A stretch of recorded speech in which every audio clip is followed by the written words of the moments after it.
Coming up, an early start at West Thumb Geyser Basin, where sunrise light meets the steaming shores of Yellowstone Lake. A quiet stop at Gull Point, a quick lunch at Canyon Village, and the road unfolds toward Norris, Midway, and the wild heart of Yellowstone. We chase the weather across the boardwalks, passing Gibbon Falls and Terrace Spring as storm clouds roll in.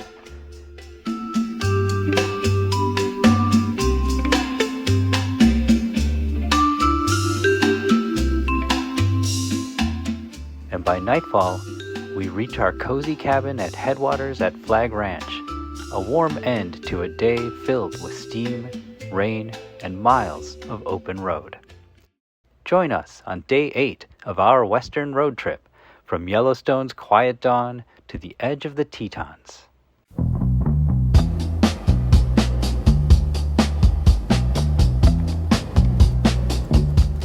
We got up early, before most of the park was awake. The air was cold, the boardwalk was empty. Steam drifted across Yellowstone Lake, and the pools at West Thumb Geyser Basin hissed quietly in the morning light. There's something different about being here at sunrise. No crowds, just the sound of water breathing out of the earth.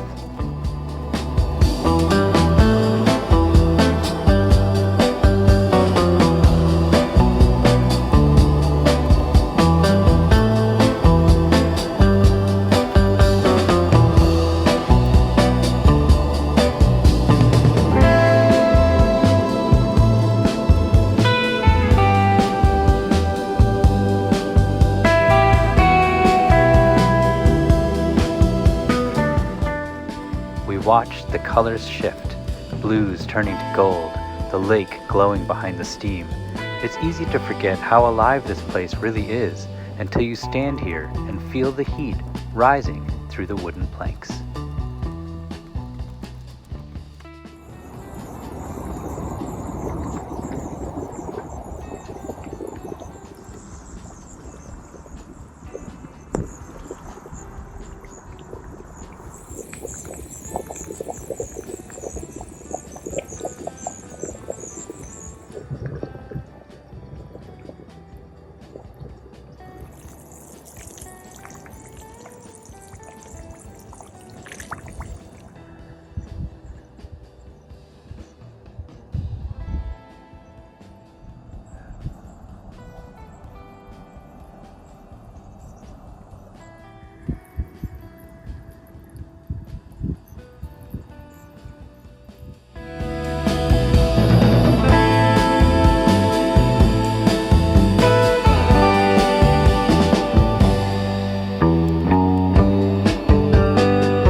Has its own personality, some deep and still like liquid glass, others bubbling softly as if whispering from below. The water is so clear you can see straight down into shades of turquoise and jade, colors born from heat-loving bacteria that thrive where almost nothing else can survive.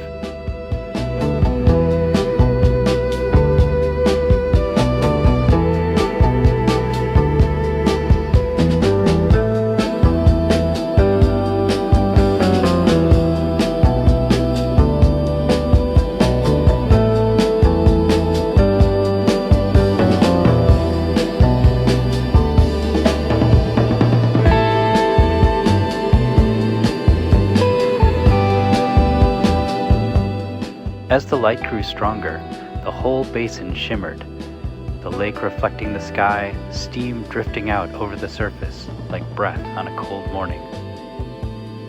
It's a strange feeling standing in a place that's both peaceful and restless at the same time, beauty born from heat, silence alive with motion.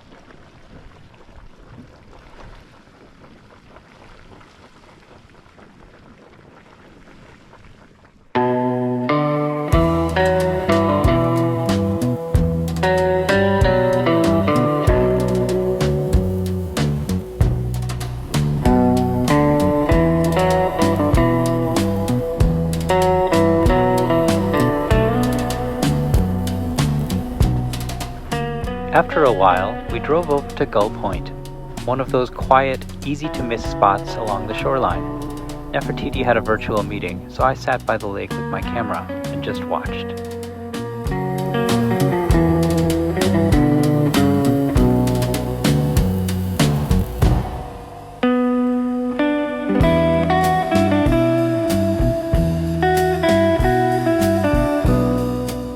The water was calm, shifting between blue and silver with small waves rolling up onto the rocks.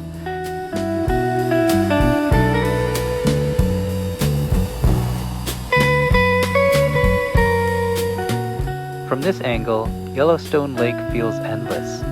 At over 7,700 feet, it's the largest high-elevation lake in North America, fed by snowmelt, ringed by pine, and alive with weather that changes by the minute. It's beautiful, unpredictable, and humbling all at once.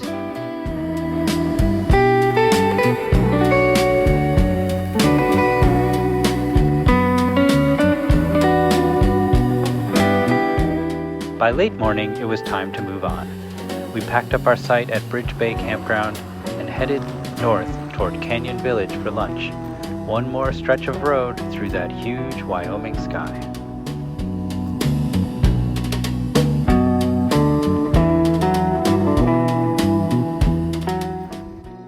Where we had our tent. I should have taken some pictures of our campsite setup. It was really nice here. We had a canopy over the picnic table. We had our couch over there next to the fire. We had our tent right here.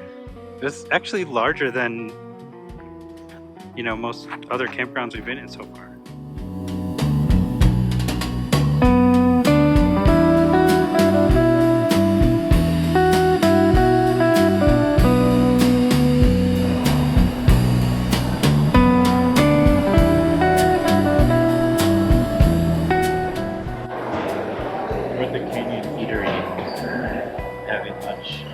My lunch was pretty sad, but we were both really hungry, so I had chicken strips and tater, what do they call it? It wasn't tater tots, it was like tater tubes or something like that. Tunnels or something.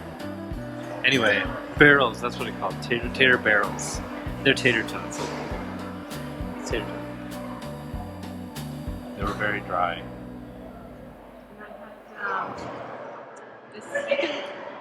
You can point the camera down. I had this medley of mushroom and bell pepper and broccoli.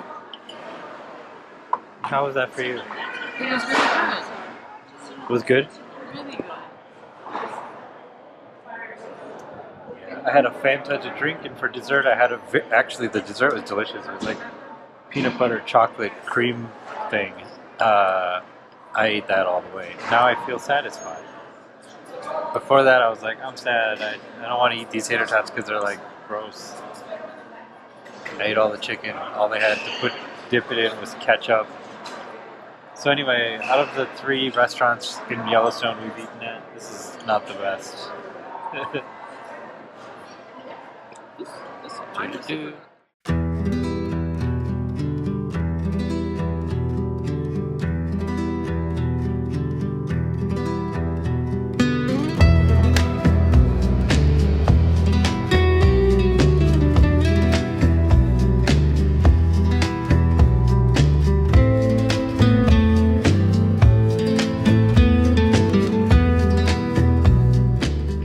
If Yellowstone has a heartbeat, you can feel it here at Norris Geyser Basin.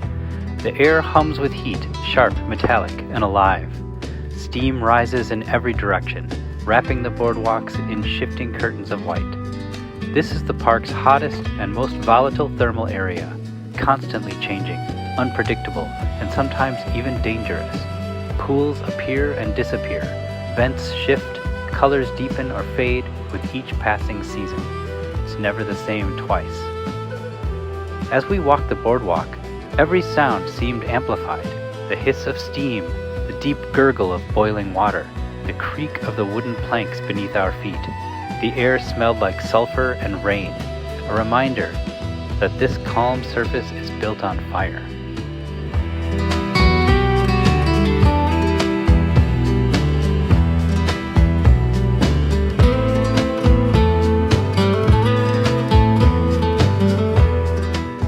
trail opens out into Porcelain Basin, a bright, otherworldly landscape that looks almost lunar. The ground here is pale and bare, streaked with minerals and cut through by ribbons of streaming water. From above, it looks like veins of color running through bone.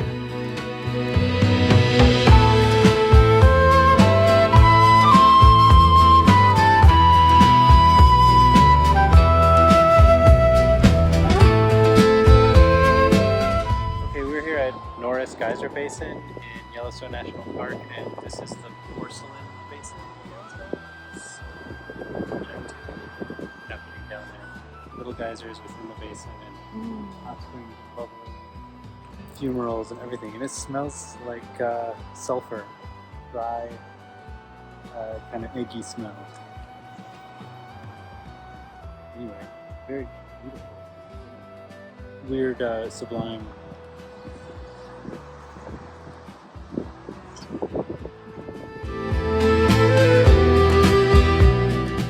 Everywhere you look, the earth is breathing. Vents hiss, mud pots bubble, and hot water runs downhill in delicate, ever-changing patterns. The sound of it all merges together into a kind of low, constant hum, a reminder that the world beneath Yellowstone is still moving, still alive. Even in the silence between gusts of steam, there's energy here, not violent, but steady and powerful. Standing on the boardwalk, surrounded by heat and light, it feels like you're walking across the living surface of the planet itself. Norris is raw, fragile, and alive, a glimpse of the Earth as it was, and as it still is, just beneath the surface.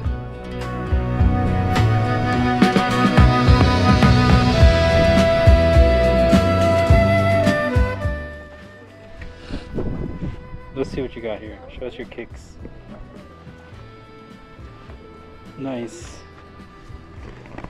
On the way out here, we stopped at a Walmart and Nefertiti found these shoes, and she's just been... They're much lauded.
We were just told that at the far end of the meadow there's an elk. Ooh, I can feel the warmth from this spring. I can feel the warmth.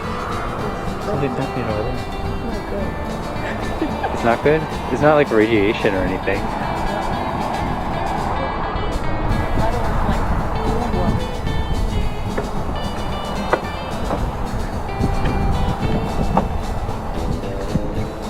This looks like one of those things they put in the ponds in Illinois to keep it from freezing in the winter. Right? Like in the middle of a big elaborate apartment complex.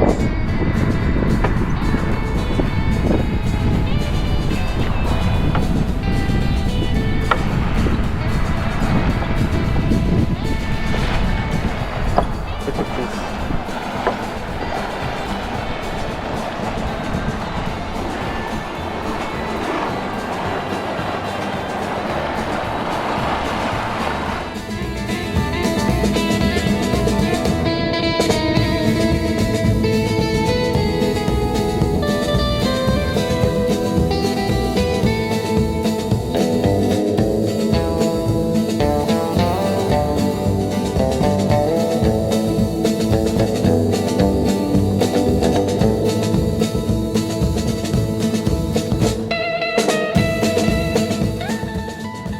stopped at Midway Geyser Basin to see one of Yellowstone's most famous springs, the Grand Prismatic. Now, from the boardwalk, you can't really see much of the massive pool, but it's just one of several beautiful blue springs surrounded by an orange mantle of thermophilic microbial mats that thrive in the hot, mineral-rich water.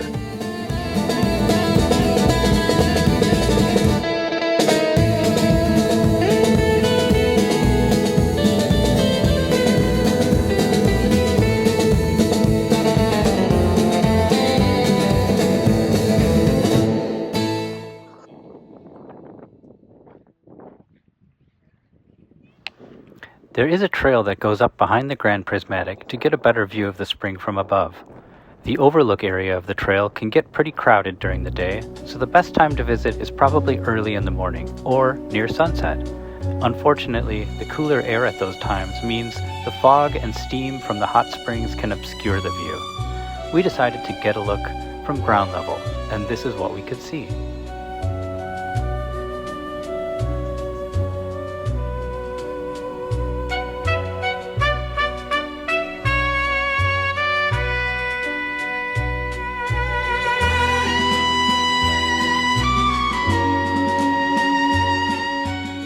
Here we go again. Just as soon as we got started on this boardwalk, the clouds began to gather and darken. Yellowstone's weather is predictably unpredictable, and we were prepared for the cold and wind, but we wanted to get moving as the clouds started to flash with lightning.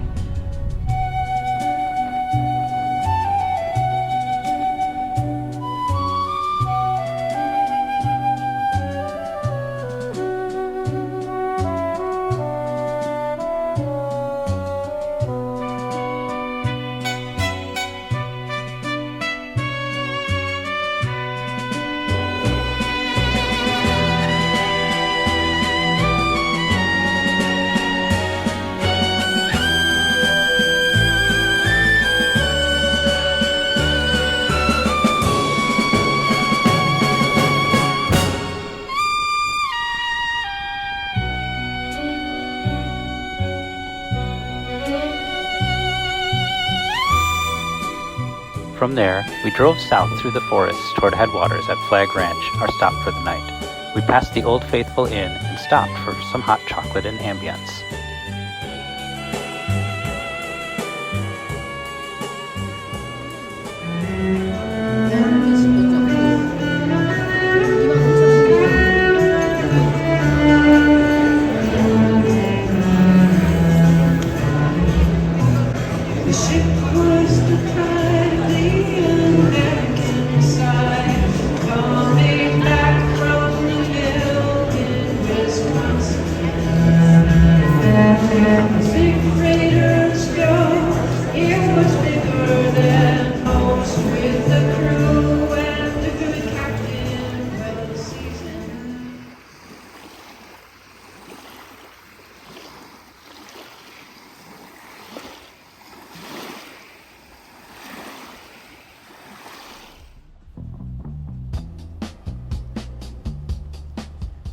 We stopped one more time to witness a colorful sunset at Lewis Lake. By evening, we reached our cabin. Warm lights, heavy rain outside, the hum of the heater. After a week of tense and cold mornings, it felt like pure luxury. Another day on the road, from the steam of West Thumb to the stillness of the Tetons.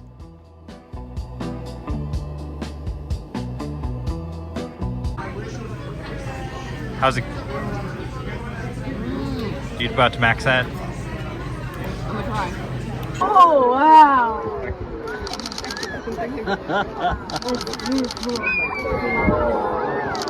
Oh,